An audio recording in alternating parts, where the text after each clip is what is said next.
E pyetur mbi rezultatin në zgjedhjet e 11 majit të ish bashkëshortit të saj Ilir Meta, Monika Kryemadhi tha për gazetarët jashtë kuvendit se ajo nuk mban asnjë përgjegjësi pasi nuk ka qenë lider e fushatës së tij.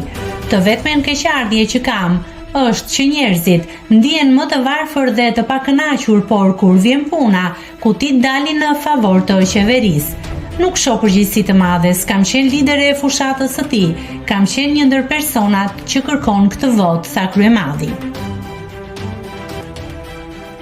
Nëse klikoni mbi butonin subscribe, do t'ju shfaqen të gjitha publikimet tona.